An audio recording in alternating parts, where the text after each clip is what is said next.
Welcome to EQ Unlocked. This podcast is where we build emotional intelligence for real life, not theory. Awareness, regulation, and choices. As you know, my name is Matthew F. Stevens, and today's episode, like every episode, is personal. It's about the last time I saw my parents and the last time I saw Ashley.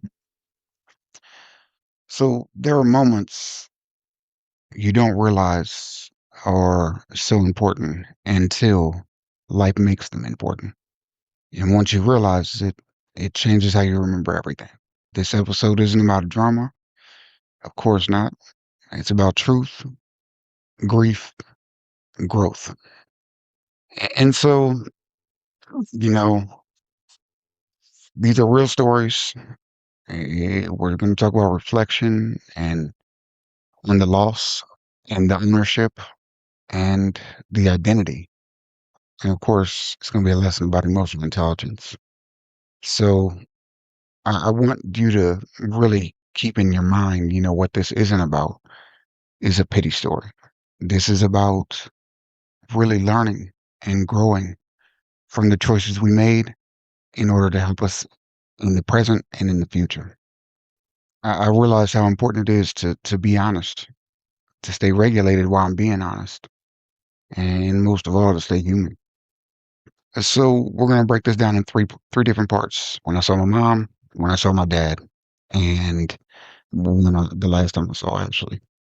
And so I really want you to sit back, enjoy, and see if there's a lesson you can take from this.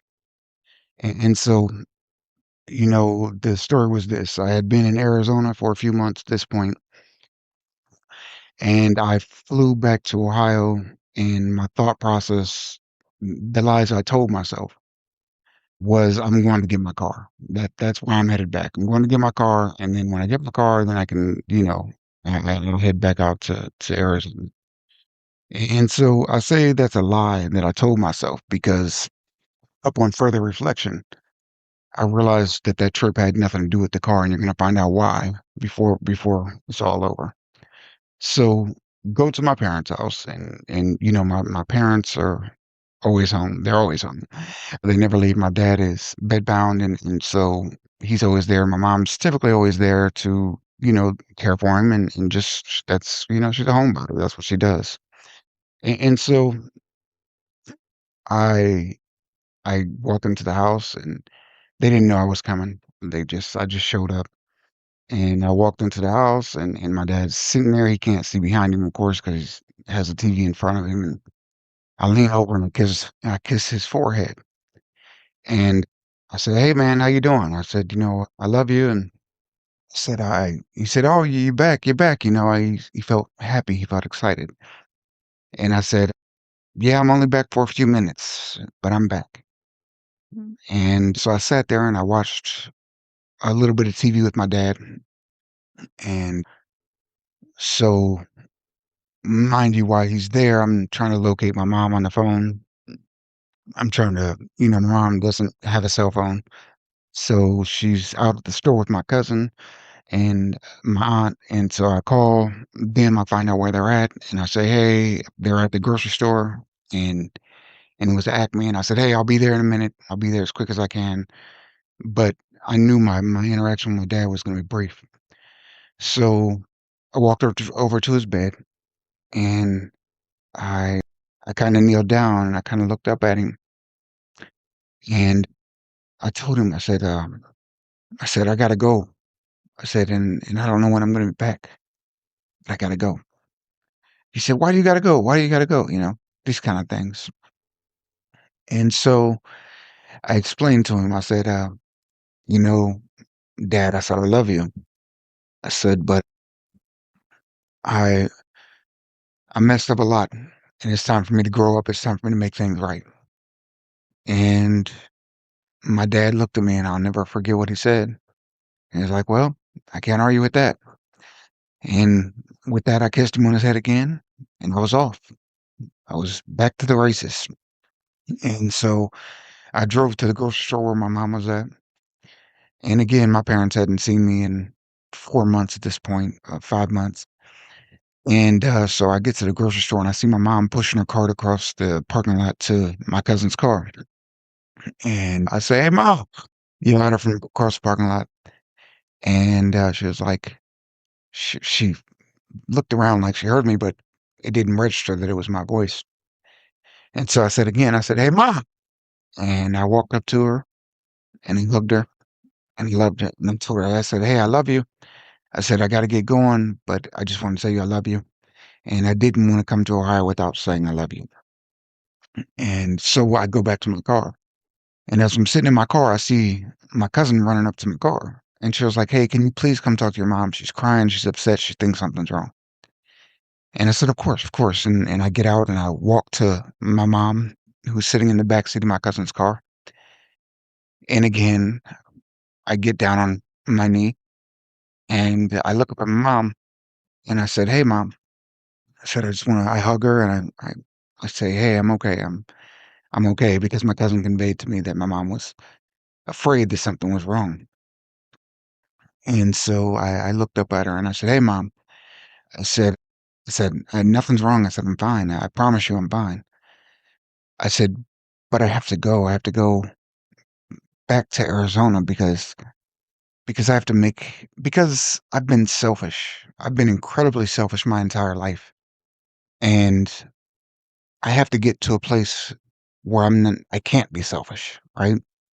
And I remember saying those words that I've been selfish and they were conflicting inside of me because I while I was saying the words I've been selfish, I also looked at all the good that I had done, all the people I had helped. And what I realized in that moment is that I had been selfish toward everybody who loved me. That was where my selfishness really sat in at. And I wasn't trying to be selfish. It wasn't, that, oh, wait a minute, I just want to be this self-centered asshole. No, it was the truth of the matter is it was the way that I grew up. It was the lessons I had learned. It was the way I knew how to survive. And I'm not justifying, I'm not saying it's right. I'm saying it is what it is. And I again hugged my mother. I reassured her that I would be okay and that I would be back. But there was some major work I had to do on myself. And I would go to any lengths to get this work done because it was so important, not just for me, but for anybody who had ever loved me. This work had to be done. And so I got in my car and I had about an hour to drive to meet Ashley. And this hour-long ride, I'm thinking about my selfish tendencies. I'm thinking about how I yelled and screamed at people. I'm thinking about how when I wrote my first book, it was to release me the pain. It was to get over my own pain. I could have cared less about the consequences to anybody else. And that's the selfishness I'm talking about. And I think about how I would do anything for anybody as long as my connection to them wasn't very deep. Because what I had learned through my life is that when you have a deep connection with somebody and you're willing to do anything for them, well, that only serves to hurt you. And these are all the thoughts running through my head as I'm on my way to meet Ashley. And so I get to Ashley and I see her and I hug her and I am just so, so very excited to see her. I love her. I miss her. I want nothing more than to just confess my undying love and let her know all the changes that have been taking place inside of me. Now we had been talking for the last few months and she had said some things that really struck me. She said, "Matthew, I love you and I feel safer in your arms than anywhere in the world, but I'm afraid of you." And that hit me in my chest and because I didn't understand that, right? And so I see Ashley and we sit down and we start talking and my lip is bleeding. And I see her body tense up. I see her physiology tense up and I'm like, "What's wrong?" And she was like, "Oh, your lip is bleeding." And I was like, "Oh, my lip was chapped because of I had went from the heat of Arizona or whatever, and actually it's not very hot this time of the year, but and then to the cold, and essentially I was dehydrated and my lip was chapped because of that, and it was bleeding because of its chappedness. But nevertheless, I saw that fear come across her. And I'm not proud of that. I'm not proud of that at all. Actually, when my wife said, she said, I love you and I feel safer in your arms than anywhere in the world, but I'm afraid of you. That felt like a ton of bricks landing on my chest. Nevertheless, it was fuel. It was fuel because what I realized through the things that she said to me is that in my heart of hearts, I knew that I wasn't the man that she saw me as. I knew I could become him. I knew that I was just as loving as she seen. I was just as caring as she seen. As a matter of fact, it wasn't in this moment, but it was another time earlier. I asked Ashley. I said, when is the moment that you knew you loved me? And she said we were at the park, and there was a grandmother who was having a problem with her grandson, and you walked over to him, and you gave your card to the grandma, and then you sat on the ground with the grandson. And within about 5 minutes, she said, I sat there and watched you in my car. And within about 5, 10 minutes, the little boy got up in the car and, told his grandma sorry, and they drove away. She was like, in that moment, I knew you were somebody incredibly special. And so that was who I was, right? That's who I was for the people who didn't love me, because love to me was scary. It was a threat. It was dangerous. And so I took all the things Ashley said to me about what she saw when she looked at me, and how she felt about me. And I knew I could become that man. I didn't know how to do it, right? I didn't know what it would take to get there, but I knew that I could become that man. And if that's the man she saw, well, then that's the man everybody in my life deserved to know, because I was him. I was just him in certain parts of my life. So how was I going to become that man in every part of my life, right? And so I continued this conversation, my last conversation with Ashley, or my last time I seen her in person.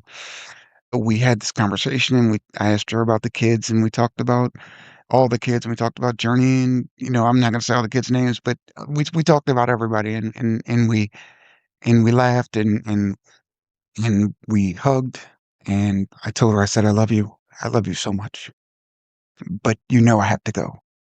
I have to finish what I started. And I didn't realize at the moment, but I was changing for myself, because I wanted to become the man that she saw. I wanted to feel like that man. I didn't just want to emulate or be that guy sometimes. I wanted to be that man 24/7. I wanted to wake up, eat, sleep, and piss being that man, right? The man who loves, the man who shows kindness and compassion and concern and protects the people he loves with everything he has, with no limitations and no hesitation. And I knew I could become that man. I just didn't know how to get there. And so I started breaking down what this man looked like to me. What would this man be like? You know? And what would I have to do to become this man? And so, of course, I started then creating, knowledge systems to help me to become that man, to help me to become the man who is aware, the man who is regulated, the man who made choices that would benefit other people, the man who didn't let fear and ego drive him.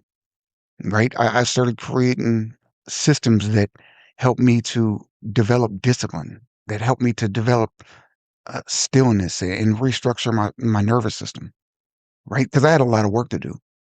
My situation with Ashley just wasn't with Ashley.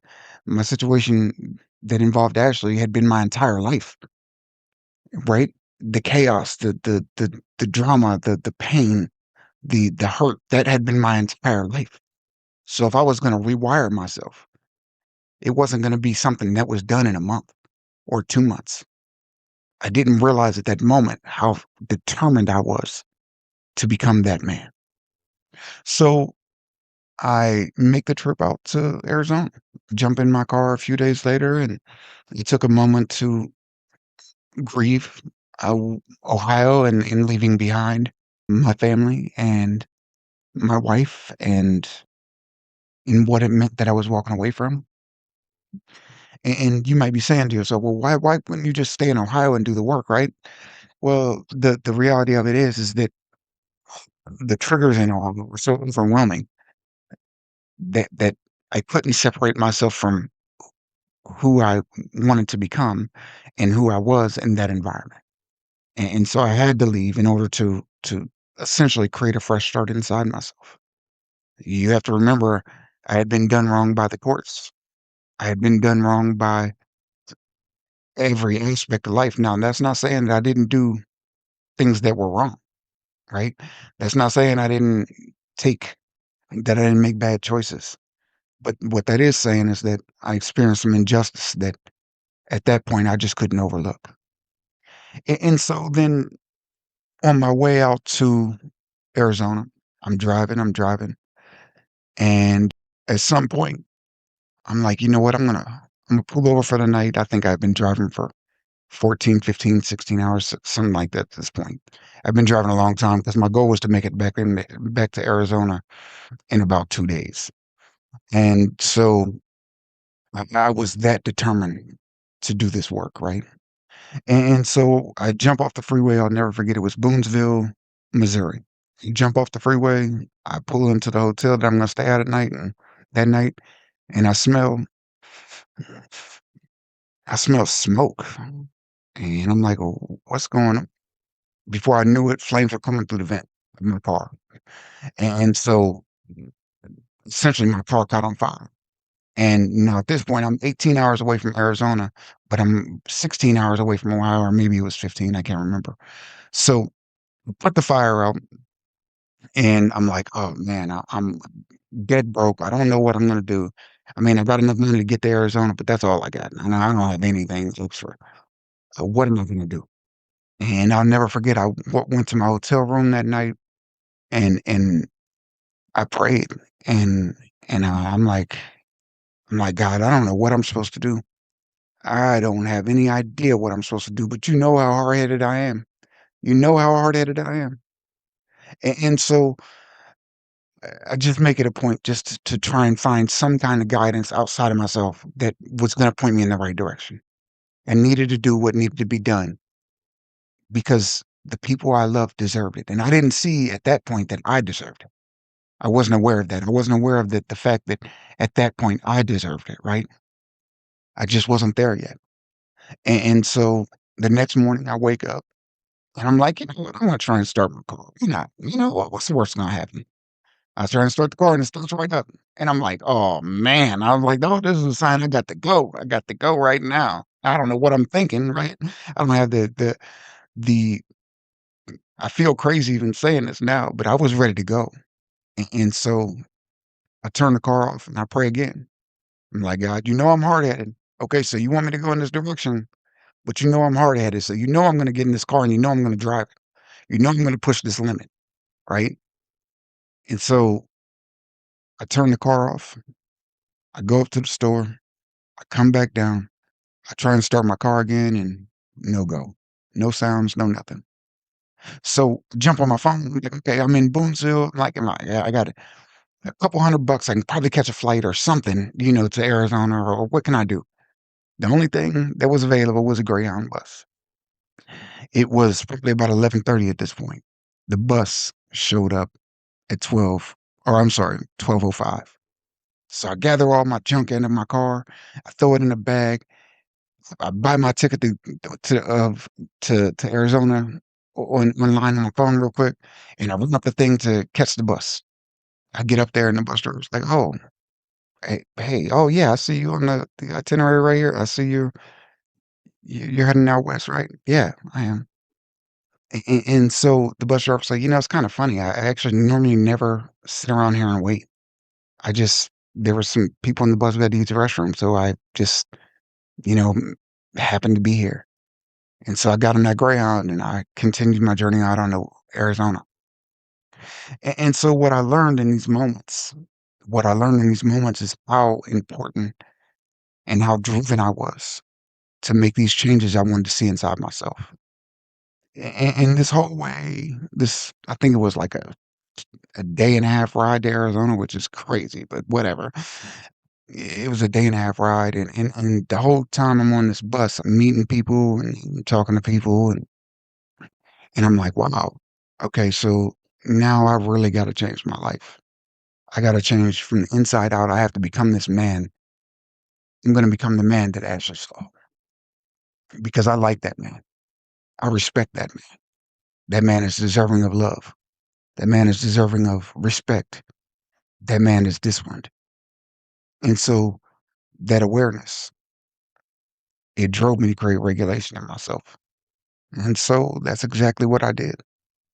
I created systems to produce regulation within my inside myself. And granted, the systems they help me and they've helped a lot of other people, but I still had to do the work at the end of the day. And so I look at all those people, I look at my mom, my dad, Ashley, and I look at those conversations I had.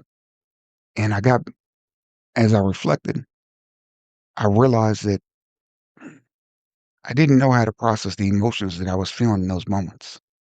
Simply put, I didn't even have the language for what I felt. I didn't even know, you know, didn't even know that my presence was simply my pride and ego. I didn't realize that. But once I made that decision to keep moving forward, once I made that decision to keep working on myself, to keep growing, keep developing, to keep helping other people, I learned exactly how much I wanted to grow. And so then I got a regular job. I get this regular job, and if you knew me, you would know that I have zero problems about standing up for myself when I feel there's an injustice being committed. Matter of fact, I have zero problem standing up for other people when I feel like injustice is being created. But I had the opportunity at this job that I worked at, or that I work at rather, and and I realized that every day I'm there learning, every day I'm there growing is a day that I'm helping both myself and other people. I go to this job that which is, far below my pay grade, right? Far below what I know I'm worth. But every day I learn something that's priceless. Every day I learn discipline. Every day I learn to show up even when I don't want to. Every day I learn emotional regulation, emotional control. Every day I learn how to build, how to work with people that I wouldn't typically work with. And when I say work with them, I don't mean just being working alongside them. I mean working with them to make things better, to make things stronger, to make myself better and stronger. And so, you know, the turning point was is that I started looking at all these changes I've made, all these sacrifices I've made, all these things I went through. And I realized that it all had to take place the way it did, all of it. And because like I said earlier, I'm hard headed, right? And if I can hang on to something, I'm going to hang on to it, especially if it's what I want, right? And so the only way that I could grow into the man that I am now, is by letting go of everything else. I had to, because what I realized is that I wanted everything right now. And not only did I want everything right now, but I didn't want to work for it. I just expected it to be given to me, right? And so this process taught me that, yeah, sometimes it takes longer than I wanted to, but damn, I'm worth the work. Damn, when I do the work, I feel valuable. I feel proud of myself, right? And when I talk to people and when I talk to my parents, when I talk to Ashley, I have my head up, I have my chin up, and I'm proud of the person I'm becoming because I'm becoming that person because I deserve to be that person. And so that's where emotional intelligence really comes in at, right? Because now every interaction, even outside of those ones, I show up as this person I am now, not the person I was when I left. And so that's a really powerful thing because all of a sudden I'm no longer living this story that was created over the course of my entire life. Now I'm writing a new story. And so what does it mean now? Now I say what matters. I have the tough conversations. I can own my mistakes. I don't wait for things to be perfect to own things. I don't wait for the perfect circumstances to step into creation and to step into doing the next right thing. I don't wait for circumstances to be perfect. I just step into it and I make it work because I know I can. And I learned that regret can be one hell of a teacher if you listen without self-destruction. If I would look back at all the mistakes I made and just beat myself up over it, just pummel myself over it, there's no way I would survive. If I looked at all the mistakes I made, all the choices I made that were negative and beat myself up, I wouldn't be here. But what I did was I looked at all the choices I made, all the growth that I needed to take on, all the changes I needed to make, and I didn't use it to create beautiful things to help other people do the same thing. And I'm fortunate because I know not everybody has that drive. Not everybody has that willingness to look at themselves and say, "Oh, wait a minute, I messed up, but how can I use this circumstance to make my life better and to make the lives better of those I love and to make myself a better person?" I know that not everybody has that, right? But I do, and I'm extremely proud of that. So, you know, went ahead and I created this form, and it's MatthewFStevens.com/Nals, NALS. And if you go there, you'll find a test and these quizzes. Actually, it's not a test, it's a quiz, but it will help you to appreciate your own emotional intelligence, where you're at, where you want to go, how you're going to get there. But it all starts with awareness, right? And so I invite you to go and check it out. It's free. I'm not selling you anything. Matter of fact, if you look on the site, you won't even see anything for sale, right? Because it's about helping people right now. Now, granted, there are things that I sell, products I sell, and tools I sell, but as of right now, those things aren't up there. Right now, it's about helping people. So I encourage you to go check it out and really dig into yourself and see where you're at and really get really honest with yourself about where you want to be. Now, there's one last piece of this puzzle that I want to throw out there because it's really, really important. That I couldn't be where I'm at right now without the ability to forgive myself. Yeah, I had to forgive myself for a lot. I had to forgive myself for some pretty dark things, right? And so self-forgiveness, and I would say almost a delusional self-forgiveness, is necessary to move forward in a way that can help other people. Take anything you've ever been through and learn from it, grow from it, and become whatever situation you went through, become better from it. Don't dwell on it. So with that, as always, be amazing, be you. As this episode comes to a close, take a moment to notice what stood out for you. Emotional intelligence isn't about having all the answers. It's about building awareness, understanding yourself and the people around you, and choosing how you respond, especially when things feel difficult. Growth happens through reflection and practice, not pressure or perfection. If this conversation supported you, consider sharing it with someone who may benefit from it as well. To explore more tools and resources around emotional intelligence and personal development, connect with EQ Unlocked and Nals. Until next time, remember, better awareness leads to better choices, and better choices lead to a better life. This is EQ Unlocked.